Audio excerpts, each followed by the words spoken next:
Hello student, आज हम लोग पढ़ेंगे ह्यूमन फिजियोलॉजी का first chapter digestion and absorption. तो आज हम लोग बेसिकली इस चैप्टर का ओवरव्यू लेंगे और एकदम जीरो लेवल से शुरू करते हुए पूरी अच्छी तरीके से इस चैप्टर को पढ़ेंगे। और मैं इस चैप्टर को रटाऊंगा नहीं, बिल्कुल समझा दूंगा आपको। एक बार मेरे को लगता है मेरे के पढ़ाने के बाद आपको कहीं भी एक पॉइंट में ऐसा डाउट नहीं आएगा और अब आसानी से मैं आपको हर चीज़ बता दूंगा इसके बारे में। एक क्वेश्चन नहीं होगा नीट का ऐसा जो आपसे ना बने। बस आपको क्या करना है, ध्यान से सुनना है, बोर नहीं होना है। मैं कोशिश करूँगा कि मैं आपको बोर ना करूँ। देखिए यूट्यूब पे बहुत टीचर पढ़ा रहे हैं, अभी सब टीचर पढ़ा रहे हैं। अब 6-6 घंटे का मतलब 6-6 लेक्चर 10-10 लेक्चर डाल रहे हैं इस चैप्टर का। तो ठीक है, अभी जिसको पढ़ना है पढ़े 10 लेक्चर। मैं कोशिश करूँगा कि 2 लेक्चर में आपके सारे पॉइंट कवर कर दूँ, जैसे होता है ना क्रैश कोर्स में, ताकि आपका ये चैप्टर जल्दी से कंप्लीट हो जाए। और ऐसा नहीं होगा कि मैंने 2 लेक्चर बोला है तो मैं पॉइंट्स छोड़ दूंगा या फिर मैं भगा भगा के पढ़ाऊँगा या फिर मैं समझाऊँगा नहीं। मेरा मेन फोकस समझने पर ही रहेगा, क्योंकि जब एक बार आप किसी चीज़ को समझ लेते हैं तो दोबारा उसको फिर बार बार आप रट नहीं सकते। इतना सारा सिलेबस है नीट का, आप रट नहीं सकते। तो आपको समझने पर फोकस रखना है। और बिना आपको बोर किए चलिए शुरू करते हैं। तो बेसिकली इस चैप्टर में हम लोग पढ़ेंगे क्या, डाइजेशन एंड एब्जॉर्प्शन। अब नाम से ही क्लियर है, लाइक डेली हम लोग खाना खाते हैं, उसे हमें डाइजेस्ट करना होता है, हमारा शरीर उसको डाइजेस्ट करता है। अब डाइजेस्ट करने के बाद उसका क्या होगा, उसको फिर एब्जॉर्ब करता है शरीर, उससे एनर्जी निकालता है ताकि हम ज़िंदा रह सकें। खाना क्यों खाते हैं हम लोग, बेसिकली ज़िंदा रहने के लिए खाते हैं, लाइफ सस्टेन करने के लिए खाते हैं। खाना नहीं खाएगा आदमी मतलब भगवान को प्यारे हो जाएंगे। तो हमारे नॉर्मल बॉडी के फंक्शन के लिए खाना बहुत ज़रूरी होता है। अब वो खाना बेसिकली हमारे शरीर में काम कैसे करता है, लाइक चलिए एक एग्जांपल से शुरू करते हैं। माना आप एक रेस्टोरेंट में गए और आप वहाँ पे जाके पिज़्ज़ा ऑर्डर करते हैं। अब पिज़्ज़ा वाला आया, आपने बोला भाई एकदम मस्त पेपी पनीर पिज़्ज़ा खिलाओ हमको। उसने पिज़्ज़ा दिया, तो आपने पिज़्ज़े का एक टुकड़ा लिया। अब पिज़्ज़े का टुकड़ा अपने माउथ में लिया, तो सबसे पहले आप क्या करेंगे, उसको सबसे पहले आप उसको अपने टीथ से ग्राइंड करेंगे, उसको ब्रेक करेंगे, स्मॉल पीसेस में उसको ब्रेक करेंगे। तो जब ये काम करते हैं उस पीसेस को ब्रेक करने का, तो इसमें आपका टीथ बड़ा इंपॉर्टेंट रोल निभाता है। और खाना को मूवमेंट के लिए टंग भी उसमें हेल्प करता है। और जो हमारे माउथ में आपने देखा होगा सलाइवा होता है, जो कि वाटरी लिक्विड टाइप होता है, उसी को हम लोग सलाइवा बोलते हैं। अब ये नीट में क्वेश्चन आता है, कोई सलाइवा एसिडिक होता है या एल्कलाइन होता है, तो अब जाहिर सी बात है शायद बहुतों को पता होगा, बहुतों को नहीं पता होगा। तो सलाइवा अल्कलाइन नेचर का होता है, मतलब बेसिक होता है। अब वो खाने में घुल जाता है, मतलब घुल जाने का मतलब मिक्स हो जाता है खाने के साथ। मतलब जिसको आपने दांत से तोड़ा, मतलब पिज़्ज़े को अपने छोटा छोटा पार्ट में तोड़ा, उसमें सलाइवा मिक्स किया। अब वो मिक्स होने के बाद वो बन जाता है बोलस। उसको बोलते हैं सॉफ्ट पार्ट को बोलस बोलते हैं, मतलब खाना वो सॉफ्ट हो जाता है। उस चीज़ को हम लोग क्या बोलते हैं, बोलस बोलते हैं। एक सेकंड में आपके लिए लिख देता हूँ। उस चीज़ को हम लोग बोलते हैं बोलस। अब ये भाई साहब बोलस जो है, ये अब आपके गले से होते हुए आपके टमी में जाएंगे।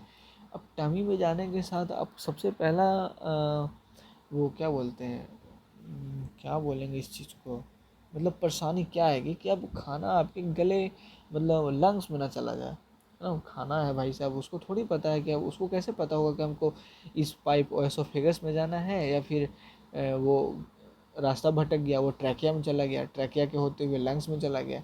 फिर तो आपको बड़ा तेज खांसी आएगा। जो रिफ्लेक्शन आता है, कभी आपने नोटिस किया होगा खाना खाते टाइम आपको बहुत तेज से रिफ्लेक्शन आता है, आप खांसते हैं। जब गलती से कभी खाना चला जाता है ट्रैकिया के अंदर, तो आप खांस को उसको बाहर निकालते हैं। तो हमारे शरीर का एक मुख्य वो होता है कि खाना को ट्रैकिया के अंदर नहीं भेजना है। तो उसके लिए हमारे भगवान ने इतना अच्छा अरेंजमेंट दिया है, उसके लिए एक के क्या बोलते हैं स्ट्रक्चर बनाया ईश्वर ने, उसको बोलते हैं कार्टिलेजिनस फ्लैप। इस कार्टिलेजिनस फ्लैप से बना होता है, उस स्ट्रक्चर को बोलते हैं इपीग्लोटिस। अब आप लोग बोल रहे हैं सर ये क्या बोल रहे हैं आप, इपीग्लोटिस ट्रैकिया ये सब। तो ऐसा कोई चिंता का बात नहीं है, आज ऐसे ओवरव्यू दे रहे हैं, पूरे डिटेल में आपको सब चीज़ बताएंगे, ठीक है। तो घबराना नहीं है आपको, आसानी से आपको सब कुछ मैं समझा दूंगा। बस आप ऊपर ऊपर आज थोड़ा ओवरव्यू ले लो, लाइक इस चैप्टर में क्या क्या आने वाला है नो। फिल्म से पहले जैसे ट्रेलर आता है, तो वैसे ही क्या क्या आने वाला है उस चीज़ को मैं आपको समझाने की कोशिश कर रहा हूँ। तो बेसिकली आप ये जान लो, नीट में बहुत और पूछा है ये क्वेश्चन कि खाना को ट्रैकिया में जाने से रोकने के लिए कौन सा मतलब चीज़ उसको रोकता है, क्या उसको रोकता है, कौन सा मेम्ब्रेन रोकता है। तो उसका आंसर हो जाता है इपिग्लॉटिस, जो कि एक कार्टिलेजिनस फ्लैप होता है। वो उस खाने को इसमें ट्रैकिया में जाने से रोकता है और उसको सीधा ओएसोफेगस में भेज देता है। अब ये खाना ओएसोफेगस में तो चला गया, तो अब ये ऐसा नहीं होता लाइक ये जो हमारा पाइप है ओएसोफेगस, तो यहाँ पे ये जो बोलस आया और ये ठग से सीधा नीचे, कुआं नहीं है कि आपने पत्थर गिराया वो नीचे चला गया, वो ऐसे नहीं जाता है। एक्चुअली आपने कभी स्नेक को देखा होगा, जब वो खाना खाता है तो एक उसके बॉडी में मूवमेंट होता है जिसको बोलते हैं पेरिस्टाल्सिस मूवमेंट। अब बोलोगे सर ये पेरिस्टाल्सिस वर्ड समझ नहीं आ रहा, तो मैं आपको देखिए समझाता हूँ। जब वो स्नेक, अरे कहाँ चला गया, जब आपने देखा होगा कि स्नेक खाना खाता है तो उसका बॉडी ऐसे होता है, लाइक जहाँ पे खाना गया वहाँ पे ऐसे फूल जाता है, तो इसको बोलते हैं पेरिस्टाल्सिस मूवमेंट। तो एसोफेगस हमारा ऐसे ही काम करता है, जब खाना जैसे लाइक ये बोलस है, तो जहाँ पे ये बोलस होता है वहाँ पे ये स्ट्रक्चर ऐसे फूल जाता है थोड़ा सा, और ऐसे ही जहाँ जहाँ पे ये जाएगा वहाँ पे ऐसे ये फूलता जाएगा। तो ये चीज़ को बोलते हैं पेरिस्टाल्सिस मूवमेंट, जो हमारा एसोफेगस शो करता है। अब ठीक है, खाना भी चला गया, अब आगे क्या, तो अब आगे ये होता है कि अब खाना यहाँ पे जो हमारा टमी है, तो यहाँ पे लगा है भैया दरवाज़ा। बोला ऐसे कैसे जाओगे, हैं शगुन निकालो पहले। तो बोलता है भाई हम शगुन तो ना दे पाएंगे। बोला गरीब आदमी है। बोला ठीक है भाई जाओ, अब क्या कर सकते हैं। तो यहाँ पे होता है स्पिंक्टर। अब स्पिंक्टर वर्ड आपको समझ नहीं आ रहा सर स्पिंक्टर क्या होता है, तो आप ऐसे समझ लो कि स्पिंक्टर वो एक दरवाज़ा है जो दोनों तरफ खुल जाता है, मतलब ये एक दरवाज़ा है। सब छोड़ो, मैं आपको बाद में समझाऊंगा, समझ लो ये एक दरवाज़ा है जो कि अभी लगा हुआ है। दरवाज़ा क्या है, लगा हुआ है। अब ये बोलस भाई साहब आए, बोले भाई दरवाज़ा खोलो, दरवाज़ा गया खुल। अब ये आ गया आपके टमी में, ये आपका मतलब टमी मतलब स्टमक, स्टमक में आ गया आपका बोलस। अब भाई बोलस आ गया, अब टमी को आप पे भरोसा नहीं है, ये आदमी को आप पे एकदम बिल्कुल भरोसा नहीं है। इसको पता नहीं, इसको लग रहा है आपने खाना चबाया होगा, मतलब जो पिज़्ज़ा बनाया उसने हाथ में ग्लव्स पहने होंगे, क्या पता उसमें बैक्टीरिया होगा। हाँ, तो इसको आप पे भरोसा नहीं है। बोला भाई हम अपना काम खुद करेंगे। अब ये टमी क्या करता है, जो कि आपका स्टमक, ये करता है चर्निंग मूवमेंट। चर्निंग मूवमेंट मतलब पकड़ के उसको घुमाता है खाने को गोल गोल। अब घुमा के उसको और सिंप्लीफाई करता है। अब सिंप्लीफाई कर कर के उसमें क्या मिलाता है कि एसिड। अब बोलेगा सर एसिड का ही मिलाता है, टमी मिलाता है एसिड जिसका पीएच होता है 1 से 2, एकदम हाईली एसिडिक। और उस एसिड का नाम होता है HCl, हाइड्रोक्लोरिक एसिड। भैया बहुत खतरनाक, एकदम जानलेवा, स्किन पे गिर जाए ना तो हाथ जला देगा, इतना खतरनाक होता है। तो आप बोलोगे सर तो एसिड वो जाता होगा स्टमक में तो उसको क्यों नहीं जलाता, तो चिंता मत कीजिए, आपको डिटेल में बताएंगे क्यों नहीं जलाता, वो स्टमक स्टमक को क्यों नहीं कुछ होता, तो मैं आपको सब बताऊंगा। तो यहाँ पे चलिए आगे सुनते हैं। तो यहाँ पे क्या हुआ कि उसको भरोसा नहीं है, उसको एकदम आप पे भरोसा नहीं है कि ये पता नहीं उसमें बैक्टीरिया होगा क्या होगा, तो उसने 1 से 2 pH वाला एसिड छोड़ा। अब जितने भी बैक्टीरिया होंगे मतलब मोस्टली बैक्टीरिया मर जाएंगे, और जो भी उसमें अगर आपने ठीक से उसको चबाया नहीं होगा तो वो भी उसको सिंप्लीफाई कर देगा। तो ना, तो कभी कभी हमारा पेट भी दुखता है ताकि आपको याद दिला सके कि अच्छा चबाया नहीं थे, अब थोड़ा दुख लो। तो इसलिए खाना चबा के खाना चाहिए, जितना बार आप चबाइएगा उतना अच्छा डाइजेशन होगा। तो अब यहाँ पे जो वो बोलस था जो आपके टमी में आया था, अब इसका एटीट्यूड बदल गया। बोला भैया हम अब बोलस नहीं रहेंगे। बोले काहे भाई। बोला हमें मिल गया एसिड। क्या मिल गया, हमें एसिड मिल गया, वो भी 1 पॉइंट मतलब 1 से 2 pH वाला एसिड मिल गया। अब इसका एटीट्यूड बदल गया। बोला भाई अब क्या हो जाओगे तुम। बोला अब हमको तुम बोलस मत बुलाओ, अब हमको तुम काइम बुलाओ। तो अब वो जो बोलस था उसका नाम पड़ गया काइम। काइम काहे हो गया, क्योंकि इसमें एसिड मिल गया, अब इसको बोलेंगे काइम। अब ये काइम भाई साहब एकदम अलग लेवल में पूरा एसिड वेसिड मिक्स करके अब बोल रहा है भाई हमको जाएंगे स्मॉल इंटेस्टाइन में। बोले काहे स्मॉल इंटेस्टाइन में जाओगे भाई, तो हमको होना है डाइजेशन। अच्छा ध्यान रखिएगा, डाइजेशन जो है हमारे माउथ से ही स्टार्ट हो जाता है, यहीं से डाइजेशन स्टार्ट हो जाता है। बोलेंगे सर माउथ में कैसा डाइजेशन स्टार्ट होता होगा, माउथ में तो सिर्फ हम लोग खाना को तोड़ते हैं। तो ऐसा नहीं है, इसमें जो कार्बोहाइड्रेट होता है हमारे शरीर में, जो खाना में लाइक आपने पिज़्ज़ा खाया था तो पिज़्ज़ा में कार्बोहाइड्रेट भी होगा, उसमें प्रोटीन होगा, उसमें फैट होगा, उसमें लिपिड होगा। तो ये सब चीज़ें पाए जाते हैं खाना में। अब वो उसका डाइजेशन, सबका डाइजेशन नहीं होता है। माउथ में कार्बोहाइड्रेट का डाइजेशन स्टार्ट हो जाता है, पूरा नहीं होता है लेकिन डाइजेशन स्टार्ट हो जाता है। नीट में एक बार क्वेश्चन आ गया था कि प्रोटीन का डाइजेशन कहाँ से स्टार्ट होता है, तो याद रखिएगा प्रोटीन का डाइजेशन स्टमक से स्टार्ट होता है।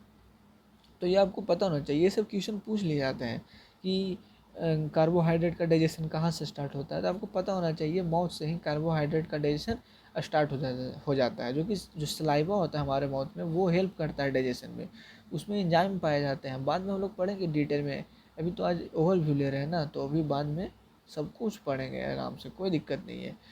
अब जो खाना था, जो बोलस था जो यहाँ ओएसोफेगस में आया, अब यह स्टमी में आके एसिड मिलने के बाद वो काइम बन गया। अब काइम बनने के बाद बोला कि हम स्मॉल इंटेस्टाइन में जाएंगे। अब स्मॉल इंटेस्टाइन का वो पार्ट जो टमी से जुड़ा हुआ है, अब टमी से कौन सा भाग जुड़ा हुआ है, जैसा कि आप डायग्राम में देख रहे होंगे ड्यूडेनम, ये टमी से जुड़ा हुआ है। तो अब बोला कि ठीक है हम जा रहे हैं, हम ड्यूडेनम में जा रहे हैं, स्मॉल इंटेस्टाइन में मेरा डाइजेशन कंप्लीट हमको करवाना है। बोला ठीक है भाई जाओ, लेकिन अब यहाँ पे लगा हुआ है दरवाज़ा।